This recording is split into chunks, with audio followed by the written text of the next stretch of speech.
What in Yoo Jung's photos made fans think of Pak Bo-gum? Imagine a world where the silk threads of ancient tradition weave themselves into the sharp edges of modern ambition, pulling two long-lost stars back into the same constellation. Could this be the spark that reignites one of K-dramaland's most cherished on-screen romances? In the glittering chaos of 2025's entertainment scene, Yoo jung is commanding the spotlight like never before with her riveting portrayal in the psychological thriller Dear Ex, a series that has swiftly ascended to become a global obsession since its premiere on November 6th. As Baek Ah-jin, a top actress whose porcelain beauty conceals a labyrinth of manipulation and unhealed scars from a childhood marred by abandonment and abuse, Yoo jung delivers a performance so raw and multifaceted that it feels like peering into the fractured soul of someone you once thought you knew. The drama, adapted from a gripping Naver Webtoon by the same name, unfolds across 12 episodes on TVING, with international audiences devouring it on platforms like HBO Max, Viki, and Disney Plus in select regions. Viewers are mesmerized by the way Yoo jung's eyes, those deceptively soft orbs, shift from icy calculation to fleeting vulnerability, making Baek Ah-jin not just a villain, but a tragic architect of her own isolation. It's exhilarating to watch her navigate the treacherous waters of the entertainment industry, where red carpets hide venomous rivalries, and every smile is a potential weapon. Personally, it leaves me breathless, pondering how such poise can mask such turmoil, a reminder that true artistry often blooms from the darkest corners of the human heart. Yet, amid the hype surrounding Dear Ex, a peculiar undercurrent is stirring among fans, one that has nothing to do with the drama's co-stars like Kim Young-dae or the enigmatic special appearance by Hwang In-yup, and everything to do with a ghost from Yoo jung's past. Park Bo-gum, the ever-charismatic prince of Saguks, remains blissfully uninvolved in this project, his schedule brimming instead with his own ventures, including the heartfelt family drama When Life Gives You Tangerines, alongside IU, and the upcoming action comedy Good Boy. But recent behind-the-scenes glimpses from Dear Ex have unleashed a tidal wave of nostalgia, with snapshots of Yoo jung in a sleek, modernized hanbok for a magazine shoot within the series, igniting fervent calls for an on-screen reunion with Bo-gum. These images, released just days ago by Yoo jung's agency, capture her embodying Baek Ah-jin in a scene that doubles as a high-fashion editorial, her posture rigid yet graceful, the fabric draping like liquid silk over her frame. Flanked by Hwang In-yup's brooding character, Hyo In-kang, Yoo jung's expression is a masterclass in aloof detachment, lips pressed into a line that could cut glass, eyes narrowed with the quiet disdain of someone who has long since learned to wield silence as a blade. It's a look that screams aristocratic entitlement, evoking the chill of a winter palace where warmth is a luxury few afford. I can't help but feel a shiver of admiration for how effortlessly she channels this evolution from her earlier sunlit roles. As if the hanbok itself is a cocoon, shedding the girl we once knew for the woman who now rules her narrative with ironclad resolve. This hanbok moment arrives not in isolation, but as an uncanny echo of something that unfolded mere months earlier, in October 2025, when Harper's Bazaar Korea unveiled its Hanbok Wave Special Edition, a vibrant campaign spearheaded by the Ministry of Culture, Sports, and Tourism and the Korea Craft and Design Foundation to propel traditional Korean attire into the global zeitgeist. Bo-gum, selected as the face of Hanbok Wave 2025, graced no fewer than 5 covers in outfits that fused heritage with haute couture, collaborating with innovative designers like Dadada Hanbok's Ma Soo-jin, Marut's Kang Na-rae, One Origin's Kim Sung-min, and Hanbok Moon's Hwang Sun-tae. His photo shoot, spanning over 40 pages in the October 10th issue, was nothing short of mesmerizing. Think deep indigo silks embroidered with ethereal cranes, porcelain blue vests that whispered of Joseon nobility, and subtle modern twists like asymmetrical hems that made the timeless feel urgently contemporary. The images exploded across Asian social media, amassing millions of views and shares, as Bogum's noble yet mysteriously shadowed gaze, framed by flowing sleeves and intricate knots, struck a chord with audiences craving that blend of reverence and reinvention. Promotional videos of him in these ensembles even lit up Times Square on Chuseok, beaming the elegance of hanbok from Seoul's streets to New York's heart, a cultural bridge that felt both intimate and epic. What strikes me most is the quiet intensity Bogum brings to it all. There's a poetic melancholy in how he inhabits these garments, as if he's not just modeling cloth, but channeling the whispers of ancestors, leaving one with a profound sense of cultural pride laced with wistful longing for eras we'll never touch. The serendipity of these two hanbok unveilings, Bogum's in early October and Yoo Jung's BTS shots in late November, has fans drawing parallels that border on the cosmic, despite the projects being worlds apart.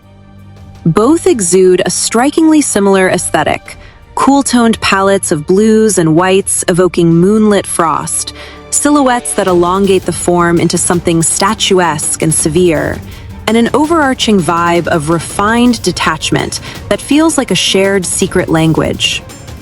Yoo Jung's modernized hanbok in Dear X, with its tailored jogori jacket nipped at the waist and flowing chima skirt updated with subtle metallic threads, mirrors the experimental edge of Bogum's ensembles, where traditional pastel motifs are reimagined through knitted patterns and embroidered cranes, symbolizing serene, scholarly spirit. It's as if the universe conspired to dress them in complementary shadows, prompting online forums and fan communities to erupt with side-by-side comparisons that pulse with electric anticipation. This visual synergy isn't just coincidental. It taps into a deeper cultural renaissance, where hanbok, once confined to holidays like Chuseok, now struts on international runways and red carpets, thanks to initiatives like Hanbok Wave that have spotlighted stars from Kim Tae-ri in 2024 to Suzy in 2023. For me, it's a thrilling reminder of how fashion can become a time machine, transporting us not just backward, but forward, blending the weight of history with the lightness of innovation, and in this case, fanning the flames of a fandom's deepest desires. At the heart of this fervor lies a shared history that refuses to fade. Park Bo-gum and Kim Yoo Jung's alchemy in the 2016 Sageuk phenomenon, Love in the Moonlight, adapted from Yoon Yi-soo's beloved web novel of the same name.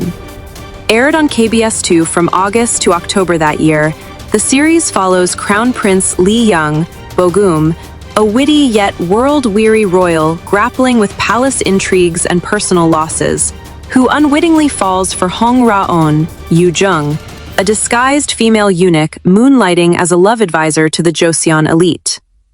What begins as a cascade of comedic misunderstandings, Ra-on's boyish antics clashing with the prince's princely poise, blossoms into a tender romance laced with the ache of forbidden love, all set against Gwang Hwa-moon's grandeur and the novel's lush, illustrated prose.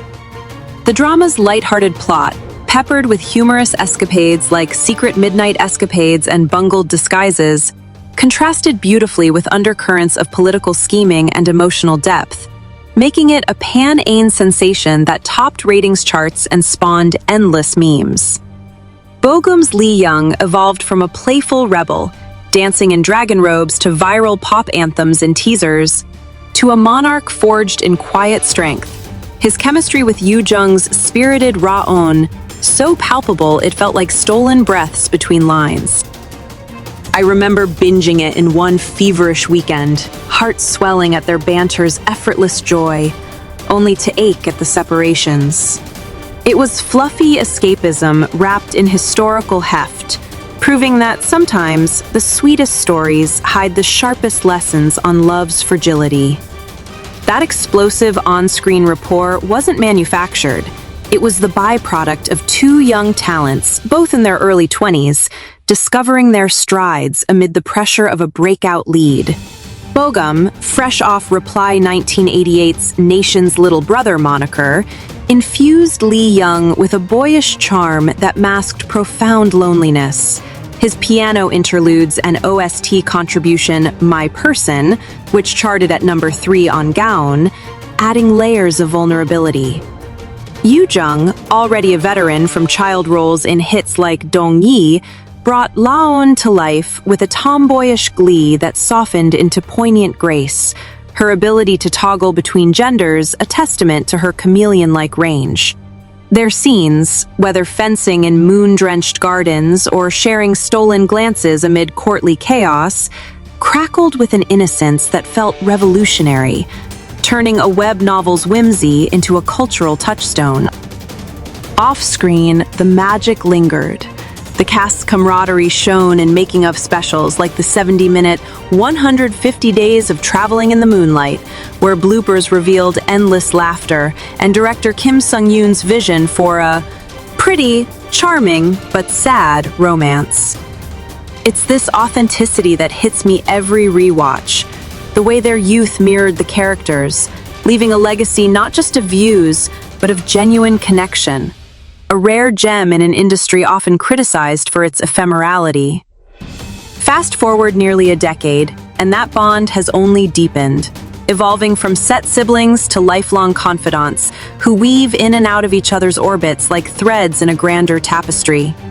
The main cast, Bogum, Yoo Jung, Jung Jin-young, who played the scholarly Kim Byung-in, Chae Soo-bin, the fiery eunuch attendant, and Kwak Dong-yeon, the loyal guard Han Sung, has maintained an enviable closeness, defying the transient nature of showbiz friendships. They reunited for heartfelt trips, like the Chuseok getaway in September 2024, where Bogum posted group selfies captioned, "Wishing you a Chuseok holiday filled with Ra-on." Their smiles radiant against autumn leaves, evoking the drama's playful spirit. Earlier in 2025, on March 14th, the quartet minus Chae Soo-bin, due to scheduling, graced the premiere of The Seasons, Park Bogum's Cantabile, KBS2's late-night music talk show, where Bogum made history as its first non-musician host. Titled after the lyrical musical term for singing style, the season blended live performances with intimate chats, and the Moonlight Crew's appearance, complete with surprise cameos from artists like Jung Joon-il and Seventeen's Hoshi and Woozi, turned it into a nostalgic jam session. Bogum, ever the gracious MC, covered IU's Friday for White Day, his voice warm and unassuming, while the group reminisced about filming mishaps and shared how the drama's humor had been their anchor during grueling shoots. Watching clips of them now, I feel a warm pang of envy for such enduring loyalty. In a world where collaborations often dissolve post-wrap, their circle stands as a beacon of what sustained artistry looks like. Laughter lines etching stories only they fully know. These glimpses of real-life harmony have only amplified the ache for a professional encore, especially as the new hanbok visuals paint Bogum and Yoo Jung in hues far removed from Moonlight's sun-dappled whimsy. Back then, their characters danced through comedic romps and youthful escapades, all bright-eyed wonder and featherlight flirtations. Ra-on's cross-dressing capers and Lee Young's princely pranks were pure confections, sweetened by the series' OSTs and viral dances that had fans worldwide humming along. The current images, however, they're steeped in a darker elixir. Bogum's mysterious nobility evoking shadowed throne rooms, Yoo Jung's aloof elegance hinting at Baek Ah-jin's sociopathic undercurrents, where charm is currency and trust a fatal flaw. This maturation mirrors their own trajectories. Bogum, now 32, has layered his resume with introspective turns in Encounter and Record of Youth, his post-military glow adding gravitas. Yoo jung, 26, has shed her human Barbie moniker for edgier fare like My Demon's skeptical CEO, culminating in Dear X's unhinged anti-heroine who manipulates with the precision of a surgeon. Fans, sensing this shift, are vocal in rejecting a fluffy redux. No more cotton candy courtside giggles, they plead. Instead, petitions flood social media for a reunion in something psychologically labyrinthine, a mature melodrama where sweet, stolen moments are barbed with betrayal, emotional torment twisting like vines around their hearts. Picture it. A narrative where their characters, perhaps rival scholars in a fractured dynasty, or entangled executives in a cutthroat conglomerate, clash in intellectual duels that spark like flint on steel, debates laced with subtext, power plays veiled as flirtations.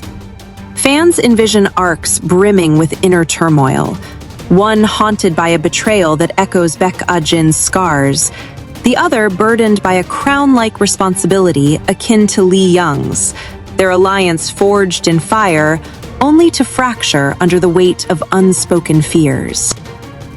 Amid the anguish, though, those signature tender beats, a brush of fingers in a rain-slicked alley, a shared laugh defying the storm, would serve as lifelines, grounding the intensity in the warmth that made Moonlight magic. The mood? A perfect distillation of the hanbok photo's cold elegance. Dimly lit hanoks with flickering lanterns casting long shadows, modern boardrooms chilled by unspoken agendas, all underscored by a score that swells from haunting strings to aching ballads. It's this vision that has galvanized online campaigns, with hashtags like Boyu Reunion 2026 trending across platforms, fan art flooding timelines, and mock synopses pitching titles like Shadows of the Silk Moon or Eclipse of Empires. Scrolling through these, I can't suppress a thrill of possibility. It's as if the fans are co-authors, their passion a collective spell urging producers to listen, transforming wistful what-ifs into scripted reality. What elevates this demand beyond mere sentiment is the undeniable proof of their alchemy's enduring pull. A chemistry so innate it transcends eras, from Joseon's candlelit whispers to 2025's neon-drenched ambitions.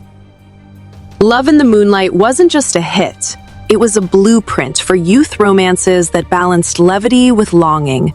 Its success, fueled by 20% average ratings and Baeksang nods, paving the way for Saguk revivals like Mr. Queen. Bogum's Lee Young earned him top excellence at the KBS Awards, while Yoo jung's Laon solidified her as K-drama's versatile darling, their duo often hailed as the spark that ignited the Pan-Asian frenzy. Off-screen echoes, like their Cantabile reunion where Bogum invited the cast personally, reveal a friendship unmarred by time. Jin Young's dry wit bouncing off Kwak Dong-young's earnestness, Chae Soo-bin's fire keeping the group lively. Even in solo endeavors, nods persist. Bogum's hanbok affinity stemming from Moonlight fittings, Yoo jung citing the drama's lessons in emotional layering during Dear X interviews. As campaigns swell, with fans dissecting every aesthetic overlap and scripting dream plots, it's clear this isn't nostalgia's echo, but evolution's call. In an industry hungry for bold reinventions, a Boyu reunion could be seismic.